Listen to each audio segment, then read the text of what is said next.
আসসালামু আলাইকুম সম্মানিত দর্শক, আশা করি সবাই ভালো আছেন। আজকে আমি একটা অত্যন্ত সুন্দর একটা গ্রামে এসেছি। এই গ্রামটা দেখেন কত সুন্দর, মানে গ্রামের রাস্তাঘাট থেকে শুরু করে গ্রামের মানুষগুলা অত্যন্ত আন্তরিক।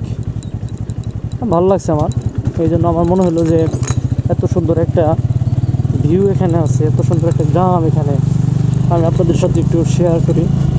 তার ভিডিওতে আশা করি যে আপনাদের এই ব্লগটা ভালো লাগবে ইনশাল্লাহ।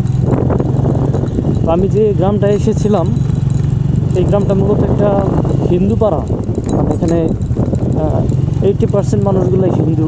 আমি যে এলাকাতে আসছি, তো এখানে এসে আমি তাদের আন্তরিকতায় সত্যি মুগ্ধ। তারা যেভাবে কথাবার্তাগুলো বললো এবং যেভাবে আমাকে অ্যাকসেপ্ট করলো, তাতে মনে হইলো যে আসলেও মানে শালীনতা, ভদ্রতা জিনিসটা এখন এদের মাঝে আছে, মানুষের মাঝে এখনও আছে। তো এই জিনিসটা আমার কাছে ভালো লাগছে। তো সম্মানিত দর্শক, আমরা আসলে অনেক সময় মানে জাত ধর্ম বিবেচনা করি, আমরা মানুষকে আসলে মানুষ হিসেবে বিবেচনা করি না। তো এখানে একটা জিনিস আমাদেরকে মাথায় রাখতে হবে, সেটা হচ্ছে যে মানুষ তো মানুষই, সেটা হতে পারে হিন্দু, মুসলিম, বৌদ্ধ, খ্রিস্টান, উপজাতি, যে যে ধর্মেরই থাকুক না কেন, যে যে জাতিরই থাকুক না কেন, কালো বা ফর্সা, লম্বা বা বেটে, যাই হোক না কেন, তার সবার প্রথম তার পরিচয় হচ্ছে সে একজন মানুষ। আমরা যখন মানুষকে মানুষ হিসেবে বিবেচনা করব, তখন দেখতে পারবেন যে আমাদের মাঝে কোনো রকম হিংসা, বিদ্বেষ এগুলা কাজ করবে না। তো অনেক সময় যারা মানে বিভিন্ন বিভিন্ন শ্রেণীতে আমরা মানুষকে বিভক্ত করি। হ্যাঁ, বড় লোক, ছোট লোক, হ্যাঁ, মধ্যবিত্ত, এই সেই, মানে বিভিন্ন রকম আমরা ক্লাসিফিকেশন করি। এটা আমার মনে হয়েছে যে এটা খুবই নোংরা একটা পদ্ধতি। মানুষের কখনো ধনী গরিব হয় না। মানুষ, যার অর্থবিত্ত কম আছে, তাই বলে যে আমরা তাকে একটা হাইফাই একটা চেয়ারে বসাবো, আর যার অর্থ কম আছে তাকে আমরা মাটিতে বসতে দিব, এই ধরনের বৈষম্যগুলো না থাকা ভালো।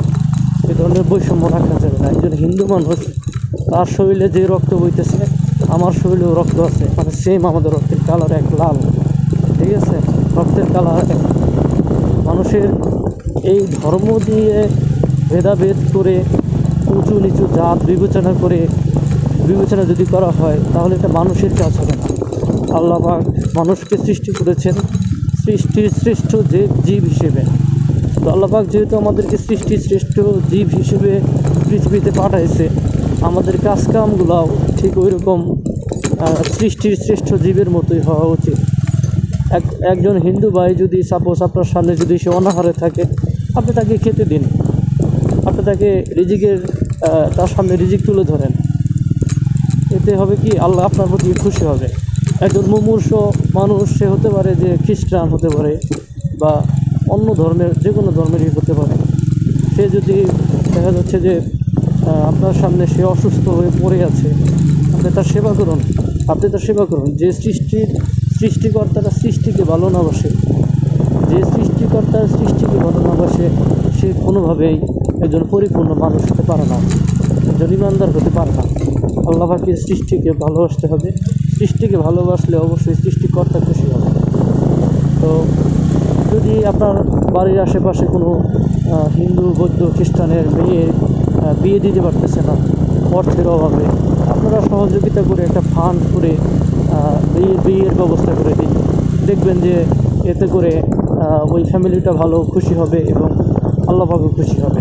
এই জন্য জাত, ধর্ম, বর্ণ নির্বিশেষে আসুন আমরা প্রমাণ করি যে আমরা মানুষ হিসেবে মানুষের পাশে দাঁড়াই, মানুষ হিসেবে মানুষের জন্য কাজ করি। আমাদের মাঝে যেন এমন না হয় যে আমাদের আচার আচরণ, কথাবার্তা দ্বারা এমনভাবে আমরা কথা যেন না বলি যে কথার মাধ্যমে আমারই এক ভাই সে ক্ষতিগ্রস্ত হোক, সে কষ্ট পাক। এই ধরনের কাজ কখনোই করা যাবে না। এগুলো যদি করেন, তাহলে কি হবে যে আপনি মানুষ হিসেবে মানুষের পরিচয় দেবেন না, এটা মানুষ হিসেবে মানুষের পরিচয় হবে না। তার আচার আচরণ দ্বারা যদি কেউ কষ্ট পায় তাহলে মনে করে নেবেন যে আপনি আসলে পরিপূর্ণ একজন মানুষ। সবাইকে অসংখ্য ধন্যবাদ। দেখা হবে পরবর্তী কোনো ব্লগে। সে পর্যন্ত সবাই সুস্থ থাকুন, ভালো থাকুন। আসসালামু আলাইকুম।